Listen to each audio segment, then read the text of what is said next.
بسم الله الرحمن الرحيم والصلاة والسلام على الرسول الكريم. ازيكم يا حبايبي؟ عاملين ايه؟ يا رب تكونوا بخير يا رب، ويكون يوم جميل ان شاء الله، ويوم بركة وخير عليكم وعلينا يا رب العالمين. النهارده برضو جايه لكم في سلسله الاكلات اللي ما بنقعدش كتير في المطبخ الاكلات بتاعه الحر اللي الواحد يخلص بسرعه ويطلع جري من المطبخ.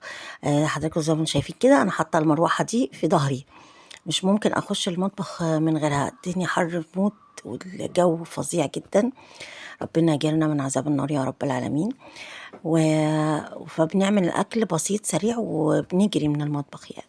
فانا النهارده قررت اعمل النهارده ان شاء الله سردين، ودي طبعا سردين ده اكلتي اللي انا بموت فيها. بحبها جدا. وخصوصا لما تبقى صينيه، احبها اكتر من المقلي.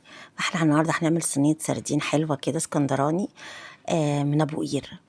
جبنا سردين، قطعنا البصل والطماطم طرنشات، وحطينا عليهم برضو الليمون طرنشات، وحطينا بهارات سمك وملح وفلفل اسمر وكمون، ودعكناهم، وبعدين فرشناهم ارضيه في الارضيه بتاعت الصينيه، ورصصنا عليها السردين.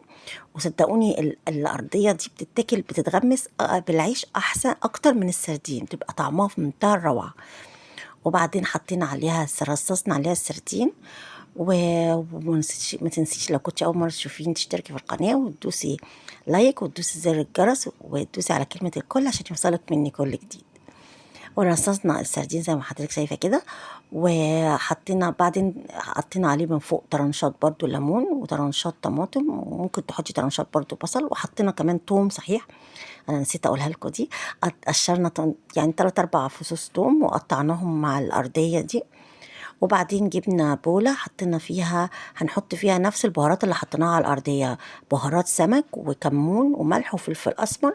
طبعا الشطة دي زي ما انت عايزة، أنا كده كده مقطعة. طب كمان الفلفل ده حامي، برضو الحامي أو مش حامي دي طب زي ما انت عايزة. وبنقلبهم مع بعض ونرشهم على السردين، ونحط اللي هي الترنشات اللي بقى الطماطم والليمون اللي فوق السردين دي، عشان السردين ما ينشفش، يبقى من فوق طري، يعني ما يوصلوش النار فتنشفه.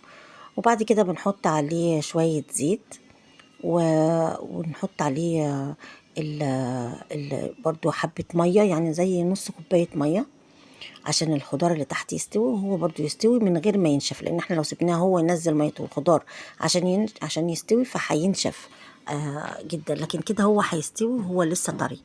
فاحنا بنحط نص كوباية مية صغيرة، وبنحطه على النار من فوق، زي 5 دقايق بالكتير او 10 دقايق، ونغطيه طبعا. وبعد كده بنحطه في الفرن في الرف في الوسط، ومش بنولع عليه الشواية، وهتاكلي احلى صينية سردين في حياتك.